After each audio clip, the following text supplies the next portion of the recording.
യെരമ്യാ 15:19 നമ്മളിങ്ങനെ വായിക്കും, വിലകെട്ടത് പറയാതെ സദ്വചനങ്ങൾ മാത്രം ഉച്ചരിച്ചാൽ നീ എൻ്റെ നാവ് പോലെയാകും. ദൈവത്തിൻ്റെ നാവ് പോലെ എൻ്റെ നിങ്ങളുടെയും നാവ് ആയിത്തീരാൻ ദൈവം ആഗ്രഹിക്കുക. ദൈവത്തിൻ്റെ നാവിൻ്റെ പ്രത്യേകത നമുക്കറിയാം. അത് സൃഷ്ടി നടത്തുന്ന നാവാണ്. ഒറ്റ വാക്കുകൊണ്ട് പ്രപഞ്ചത്തെയും സകല ചരാചരങ്ങളെയും സൃഷ്ടിച്ച അവൻ്റെ നാവ്. അത്തരത്തിലുള്ള ഒരു നാവ് നിനക്കുണ്ടാകണമെന്ന്, എനിക്കുണ്ടാകണമെന്ന് ദൈവ മനസ്സാണ്. ദൈവം അത് ആഗ്രഹിക്കുന്നു. ഇങ്ങനെ നമ്മൾ പറഞ്ഞു കേട്ടിട്ടില്ലേ, വാളുകൊണ്ട് മുറിവേറ്റവരെക്കാൾ അധികം നാവ് കൊണ്ട് മുറിവേറ്റവരാണ് അധികം. കുടുംബത്തിലാകാം, സമൂഹത്തിലാകാം, ഓഫീസുകളിലാകാം, നമ്മൾ ആയിരിക്കുന്ന ചില സമൂഹങ്ങളിലാകാം.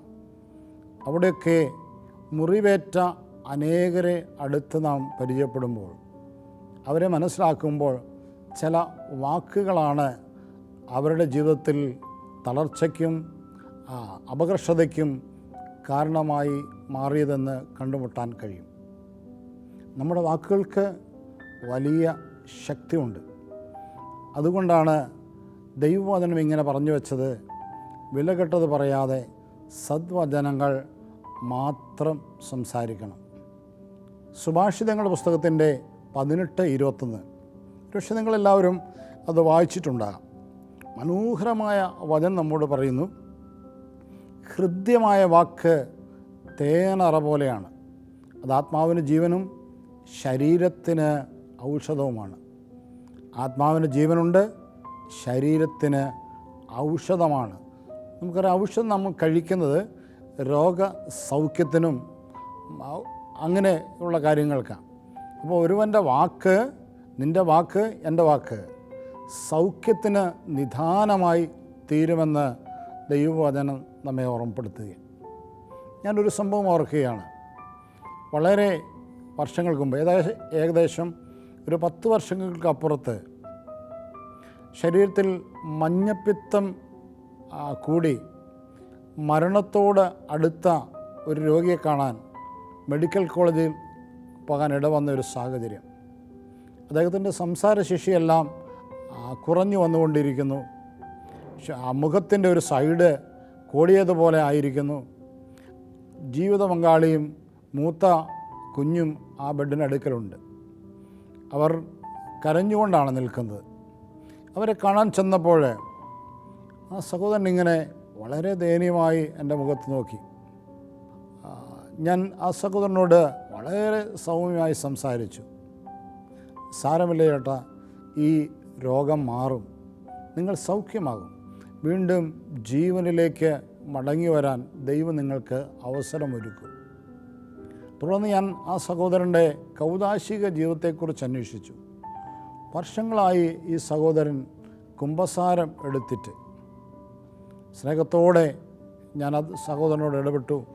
കുമ്പസാരമെന്ന് പറഞ്ഞാൽ, കേട്ടാൽ അതിനോട് താല്പര്യമില്ലാത്ത ഒരു ജീവിതം.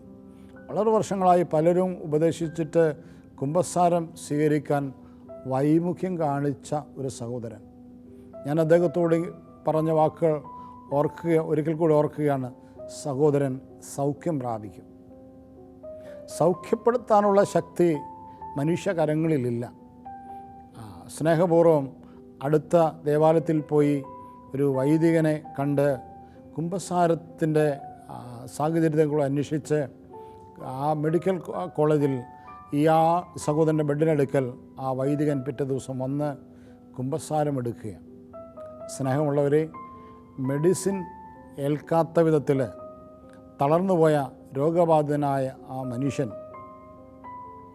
ക്രമേണ മെഡിസിൻ ശരീരത്തിൽ എഫക്റ്റാകുന്ന ഒരു സൗഖ്യ അനുഭവത്തിലേക്ക് വരികയാണ്. ഏതാനും ആഴ്ചകൾ കൂടി അവിടെ കിടന്ന് ഈ സഹോദരൻ പരിപൂർണമായ സൗഖ്യത്തിലേക്ക് വന്നു.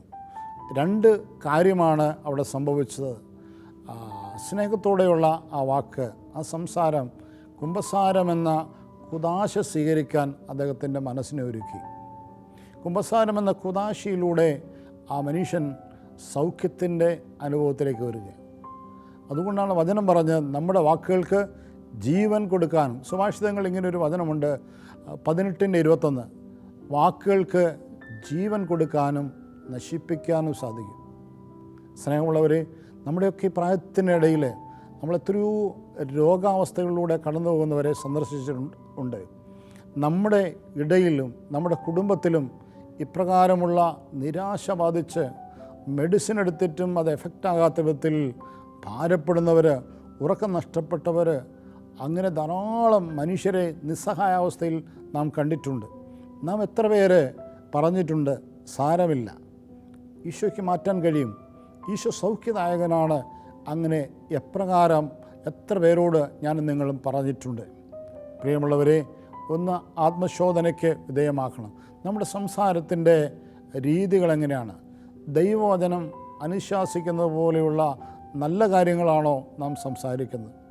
നിർഭാഗ്യവശാൽ ഒത്തിരി ദൈവാനുഭവത്തിൽ നിൽക്കുന്ന മനുഷ്യരും ഇങ്ങനെ പറയാറുണ്ട്, അത് ദൈവകോപമാണ്, നിനക്ക് വന്ന ഈ ദുരിതം ദൈവകോപമാണ്, അല്ലെങ്കിൽ ഈ രോഗം സൗഖ്യമാകാൻ താമസമെടുക്കും.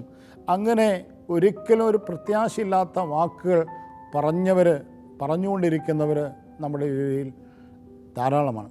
എന്നാൽ ദൈവം ആഗ്രഹിക്കുന്നു നീ ഒരു വ്യത്യസ്തനായ മനുഷ്യനായി തീരണം. നിൻ്റെ അധരങ്ങളിലൂടെ ദൈവം സംസാരിക്കാൻ അവനായി നിൻ്റെ നാവിനെ നീ സമർപ്പിച്ചു കൊടുക്കണം. ധാരാളം മാതാപിതാക്കൾ വിവിധങ്ങളായ പരീക്ഷകൾക്കൊരുങ്ങിക്കൊണ്ടിരിക്കുന്ന കുഞ്ഞുങ്ങളെ നോക്കി പറയാറുള്ളത് പലപ്പോഴും നമ്മൾ കേട്ടിട്ടുണ്ട്. ഇവനെ പഠിക്കാൻ വിട്ട സമയത്ത് ആ പണം കൊണ്ട് മറ്റെന്തെങ്കിലും കൃഷി ചെയ്തിരുന്നെങ്കിൽ ലാഭകരമായി തീർന്നേനെ. അങ്ങനെ കുഞ്ഞുങ്ങളുടെ മനസ്സിനെ ഇടിക്കുന്ന, അവരുടെ ഭാവിയെ തന്നെ തകർത്ത് കളയുന്ന വാക്കുകൾ കേട്ട് മടുത്ത ജീവിതം അവസാനിപ്പിച്ച കുഞ്ഞുങ്ങളെ എനിക്കറിയാം. സ്നേഹമുള്ളവരെ, നിങ്ങളുടെ കുടുംബത്തിൽ, നിങ്ങളുടെ ബന്ധുമിത്രാദികൾ, നിങ്ങൾ എത്ര കുഞ്ഞുങ്ങളോട്, എത്ര വ്യക്തികളോട് നന്മയുടെ വാക്കുകൾ, ദൈവം ആഗ്രഹിക്കുന്ന വാക്കുകൾ പറഞ്ഞ് അവരെ പ്രത്യാശയുള്ളവരാക്കി, ധൈര്യമുള്ളവരാക്കി, പ്രതീക്ഷയുള്ളവരാക്കി ജീവിതത്തിൽ തിരികെ കൊണ്ടുവന്നിട്ടുണ്ട്. ഒന്ന് പരിശോധിച്ച് നോക്കണം. നാളുകൾക്ക് മുമ്പ്, സ്നേഹമുള്ളവരെ, +2 പഠിക്കുന്ന ഒരു വിദ്യാർത്ഥി, അദ്ദേഹത്തിൻ്റെ ഈ വീട്ടിലെ ഏക മകനാണവൻ. അവൻ കേരളത്തിൽ വലിയൊരു കോളേജിലാണ് പഠിച്ചുകൊണ്ടിരിക്കുന്നത്. അവൻ്റെ ഡാഡി എപ്പോൾ കണ്ടാലും ഈ മകനെക്കുറിച്ച് ഇങ്ങനെ പറയും, അവനൊന്നും പഠിക്കുന്നില്ല, അവന് വേണ്ടി എത്രയോ കാശ് ഞാൻ ചിലവഴിച്ച് കഴിഞ്ഞിരിക്കുന്നു, മറ്റ് വിദ്യാർത്ഥികളെക്കാൾ ഇവന് മാർക്ക് കുറവാണ്. അങ്ങനെ നിരന്തരമായി കാണുന്ന വേളകളിൽ അദ്ദേഹം ഇങ്ങനെ പറയും. അദ്ദേഹം ഒരു ഗവൺമെൻറ് ഉദ്യോഗസ്ഥനാണ്, നല്ല വിദ്യാഭ്യാസമുണ്ട്. അങ്ങനെയാണ് മകനെക്കുറിച്ചുള്ള കമൻറ്റുകൾ അദ്ദേഹം പറഞ്ഞുകൊണ്ടിരുന്നത്. ഈ മകനെ, ഈ കൗമാരക്കാരനെ എനിക്ക് വർഷങ്ങളായി പരിചയമുണ്ട്. അങ്ങനെ ഒരു നാളിൽ, ഒരു വെക്കേഷൻ സമയത്ത് ഈ മോനെ കാണാൻ ഇടവന്നു. നാളുകളായി ഇവൻ്റെ ഡാഡി പറഞ്ഞ വാക്കുകൾ എൻ്റെ ഉള്ളിലുണ്ട്. നല്ല സ്നേഹത്തോടെ ഞാൻ ഈ മോനെ അടുത്ത് വിളിച്ചു. അവനോട് ചോദിച്ചു, അവൻ്റെ വിശേഷങ്ങൾ അന്വേഷിച്ചു. എങ്ങനെയുണ്ട് നിൻ്റെ പഠനം? നന്നായി പോകുന്നുണ്ടോ? നിനക്ക് മാർക്ക് നല്ലതായി കിട്ടുന്നുണ്ടോ?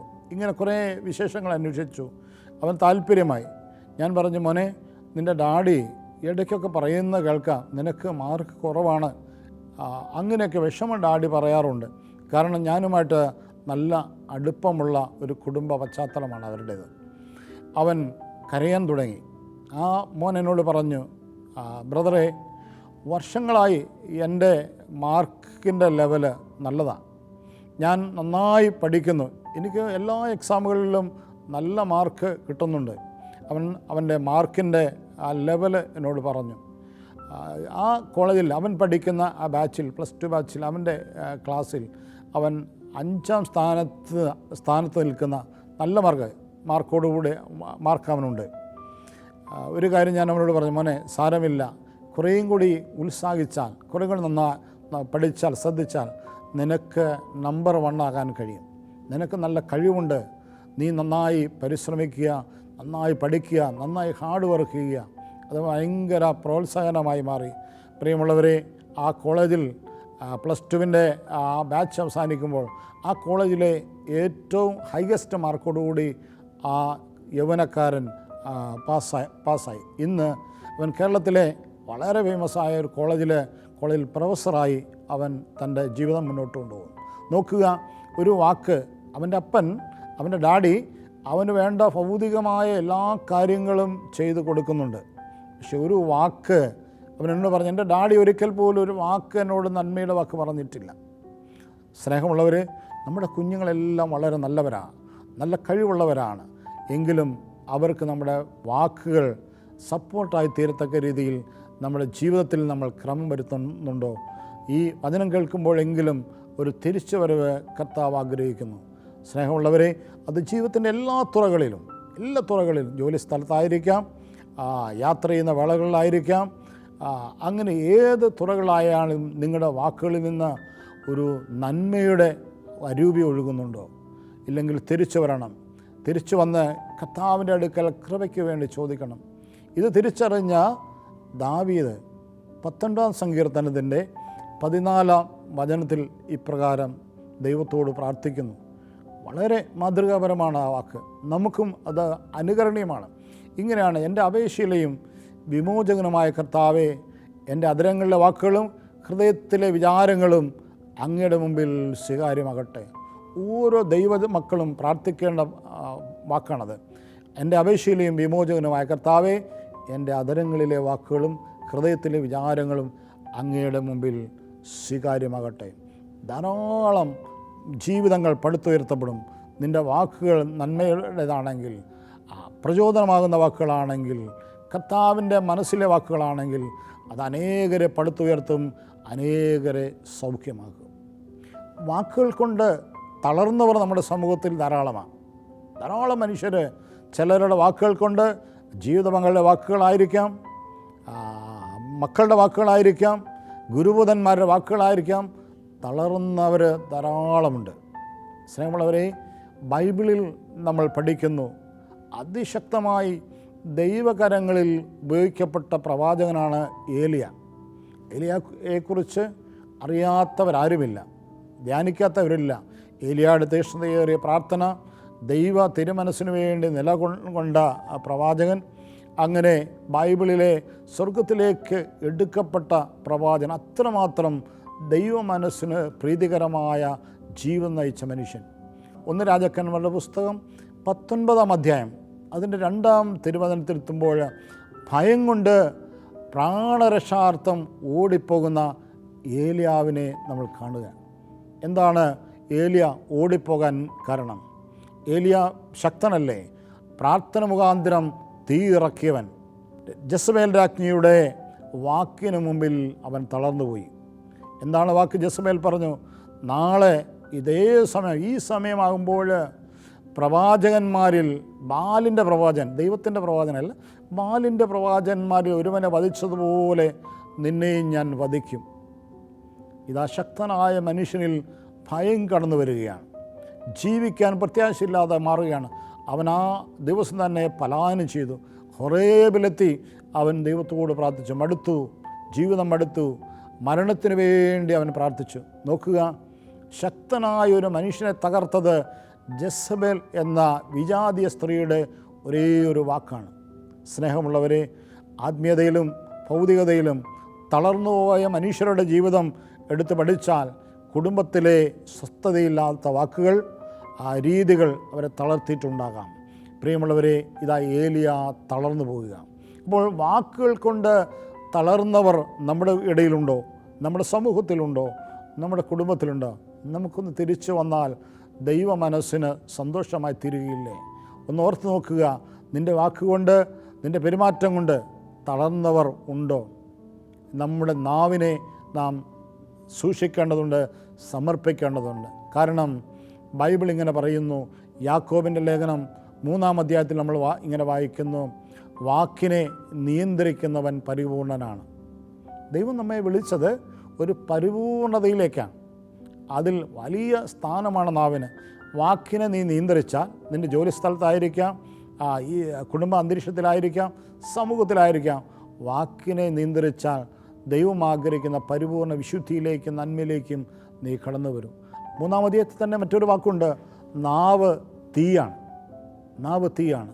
നമ്മുടെ വാക്ക് അനേകം കുടുംബങ്ങളിൽ സ്വസ്ഥതയില്ലായ്മയുടെയും അസ്വാരസ്യത്തിൻ്റെയും തീയിട്ട നാളുകളുണ്ടോ ദിനങ്ങളുണ്ടോ എന്ന് ഓർത്തു നോക്കുക. ഇപ്പോഴും നമ്മളിൽ ചിലരെങ്കിലും ഇപ്രകാരമുള്ള ഒരു തലത്തിലാണെങ്കിൽ ദൈവത്തോട് പ്രാർത്ഥിക്കണം, ദൈവമേ അങ്ങയുടെ കരങ്ങളിൽ എന്നെ തന്നെ സമർപ്പിക്കുന്നു, എൻ്റെ നാവിനെ വിശുദ്ധീകരിക്കണമേ എന്ന് ഞാൻ പ്രാർത്ഥിക്കേണ്ടതുണ്ട്. സ്നേഹമുള്ളവരെ, ഓർത്തു നോക്കുകയും അപ്രകാരമുള്ള ഏതെങ്കിലും സാഹചര്യങ്ങളിലാണോ ഇന്നും കടന്നു പോകുന്നത്? ചില കലഹങ്ങളുടെ പിന്നിൽ, ചില കുടുംബസമാധാനമില്ലാത്തതിൻ്റെ പിന്നിൽ നാവിൻ്റെ പ്രയോഗം സമൃദ്ധമായിട്ടുണ്ടാകാം. ഇപ്പോൾ തിരിച്ചു വരാൻ കർത്താവ് നമ്മെ വിളിക്കുകയാണ്.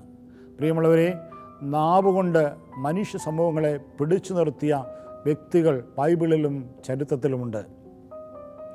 അമേരിക്ക കണ്ടുപിടിച്ച കൊളംബസിൻ്റെ ആദ്യ കപ്പൽ യാത്രയെക്കുറിച്ച് ചരിത്രം ഇങ്ങനെയാണ് പറയുന്നത്. കൊളംബസ് ആ കാലഘട്ടങ്ങളിൽ ആധുനിക സംവിധാനങ്ങളില്ല, ദിശ അറിയാൻ മാർഗമില്ല, ഭക്ഷണം തീർന്നു പോയേക്കാം, മഞ്ഞുകട്ടയിൽ ഇടിച്ച കപ്പൽ തകരാം. അങ്ങനെയുള്ള സാഹചര്യത്തിൽ വിശ്വാസിയായ കൊളംബസ് ഒരു കോൺവെൻറ്റിൽ ചെന്ന് തൻ്റെ യാത്രയ്ക്ക് വേണ്ടി ഒരു സിസ്റ്ററോട് പ്രാർത്ഥന ചോദിക്കുകയാണ്. ആ സിസ്റ്റർ ഇപ്രകാരം പറഞ്ഞു, യാത്രയ്ക്ക് വേണ്ട കാര്യങ്ങളെല്ലാം നിങ്ങൾ ക്രമപ്പെടുത്തുക, ബാക്കിയുള്ളതെല്ലാം ദൈവം ചെയ്യും. ദൈവം ചെയ്യുമെന്ന ആ വാക്ക് അദ്ദേഹത്തിൻ്റെ ആ യാത്രയിൽ ധൈര്യം പകർന്നു. നോക്കുക, ആ സിസ്റ്ററിൻ്റെ ഒറ്റ വാക്ക് ഇന്ന് അനേകർക്ക് അനുഗ്രഹമായി മാറിയില്ലേ? ഇന്നും മാറിക്കൊണ്ടിരിക്കുന്നു. അമേരിക്ക എന്ന മഹാരാജ്യത്ത് പോയി അനേകർ അനുഗ്രഹം പ്രാപിക്കുന്നു. അങ്ങനെ കർത്താവിൻ്റെ മുമ്പിൽ ഞാനും നിങ്ങളും ഒരു അനുഗ്രഹമായി മാറാൻ ദൈവം ആഗ്രഹിക്കുകയാണ്. ഒരുപക്ഷെ ഇനിയും അനേകം ചരിത്ര സംഭവങ്ങൾ ചരിത്രത്തിൽ ഇപ്രകാരം വാക്കുകൊണ്ട് നാവുകൊണ്ട് ജനത്തെയും സമൂഹത്തെയും പിടിച്ചു നിർത്തിയവരെ കാണാൻ സാധിക്കും. 1967 നിങ്ങൾക്കറിയാം, ഇന്നും ലോക ജനത അനുസ്മരിക്കുന്ന ഒരു യുദ്ധമുണ്ട്, അറബ് ഇസ്രായേൽ യുദ്ധം. ആ യുദ്ധത്തിൽ 11 അറബ് രാജ്യങ്ങൾ ഇസ്രായേലിനെതിരെ യുദ്ധത്തിന് വരികയാണ്. ലോക ചരിത്രത്തിൽ മാധ്യമങ്ങളെല്ലാം എഴുതിത്തള്ളി, ഇസ്രായേൽ എന്ന രാജ്യം ലോകത്തു നിന്ന്, ലോക ഭൂപടത്തിൽ നിന്ന് എന്നേക്കുമായി തീരാൻ പോവുകയാണ്. ആ രാത്രിയിൽ, യുദ്ധം ആരംഭിക്കുന്നതിന് തലേ രാത്രിയിൽ, ഇസ്രായേലിൻ്റെ സർവ്വ സൈന്യാധിപൻ തൻ്റെ രാജ്യത്തിൻ്റെ പരാജയം കാണാൻ സാധിക്കാത്തതുകൊണ്ട് അദ്ദേഹം തൻ്റെ റൂമിൽ കയറി കതകടച്ച് ഒരു ലെറ്റർ എഴുതി വെച്ചു. തൻ്റെ രാജ്യത്തിൻ്റെ പ്രധാനമന്ത്രിക്ക് ലെറ്ററാണ് അത്. ഇപ്രകാരം ലെറ്ററിൽ കുറിച്ച് വെച്ചു, ഞാൻ ഈ സ്ഥാനം രാജിവെക്കുകയാണ് ഈ രാത്രിയിൽ.